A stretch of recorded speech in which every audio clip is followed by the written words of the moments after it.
For early access to more videos like this, plus exclusive content, community discussions, and more, become a patron at patreon.com/BrucePoinsett. He just released a new single, Willie Lynchings. Yeah, I'll tell you, I'm a big fan of the song. I think it's going to sound kind of cliche, but I mean this genuinely. It's like it kind of does like what I think the magic of what music can do. Like it's really soulful. It really it's something you want to listen to again and again, even if you're not listening. It's like that's something you find yourself humming along to. But like when you really unpack it, like you can just keep listening and finding new meaning, finding new references, finding new like conversations within that. So, I just wanted to congratulate you on making just dope piece of art. So that's big, bro. I respect your word. I respect your opinion. You've been supporting me, Mike, Rashid, the whole like movement from day one. So like your opinion means something to me, bro. So thank you. And when it comes to Willie Lynchings, like I made that obviously with intent.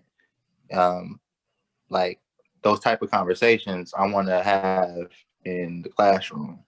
You know what I'm saying? Like that's for curriculums. That's for to move forward the dialogue to hopefully influence and inspire action in the youth.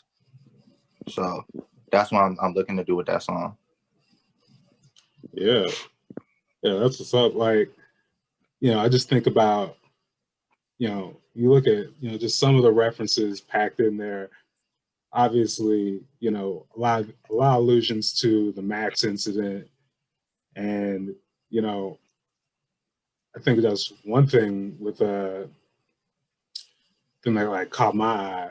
Well, a few things, but even just talking about like comparing, like was it Tamir Rice having less than a second before the police get there versus the Max killer, them letting him finish his beer on there, and like some of these little details. When you talk about making these songs for the kids that are going to get lost in there, and like.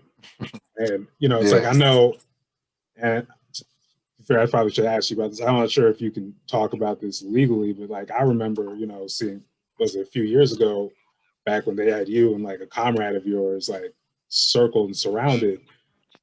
So when I think about like stuff like them letting him finish his beer after murdering people, after terrorizing people on the Max, it's just like, how visceral that must be for you.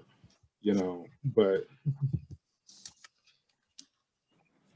yeah, bro, like you said it all. Like you talking about last Thursday. You talking about there was that shooting that last Thursday, last like 2015. Yeah. Marcus is actually, the one who the kid got hit and you dragged him into the store, and then Ms. Lopez at the time came back and got me because I was looking around for him. And it's like, hey, this just happened. They're over here. So we go into the store, and the whole situation. The kid was on the ground. We helped him.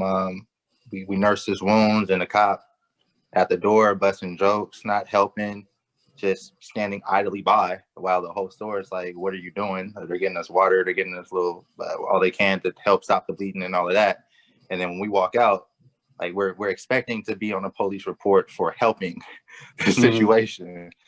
And then they don't even, the cops that were standing over there in a huddle, not knowing what was going on when the shooting was going on, they just start pushing Marcus in his back. And I'm like, wait, hold on. Like, why are you? And then that got extra'd out.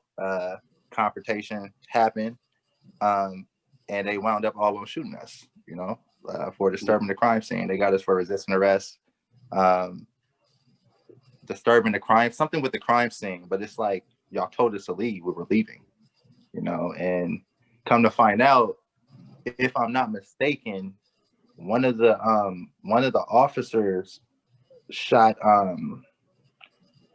man, I see it's just so many freaking names right now, bro, but I forget the officer's name and everything right now, but it's not Dulio. Dulio is involved in some police brutality before too, but I'm drawing a blank right now, but one of the officers were involved in high Portland case from like in the 90s. Like he was there, you know what I'm saying? Mm-hmm. So our life could have easily, he was the one that disobeyed the order from Dulio, because Dulio was like, just let him go. And once he went around Dulio, they all just drew their tasers and guns on us. I talk so freely about it because I remember that so vividly, and it's like, it's over now. Like the case is like whatever, but a lot of people don't know that story, but that's it. You know, they try to get me to, in the court, that the judge was just looking at me and expecting me just to plead guilty. And they had a black officer in the court telling my support in the court, because I filled out the court with support, and it's like, he needs to just admit he's guilty. It's like, you're a black man, bro. You know what's going on in the country. Like, what are you doing in this courtroom? So I just imagine how many kids go in that courtroom getting treated like that, you know, with no real defense. And it's just the judge, you, and the judge is talking down to you, just automatically just criminalizing you. It's no type of innocence. So it's like, that goes back to Willie Lynchings. Like, that goes even back to Asada. Like, we're put in these conditions. We're socially engineered in these conditions, and then all of our resources get stripped, and they wonder why it's so crazy. You know, so those are the issues that I touch on really broadly on the album. So it's all part of the larger puzzle.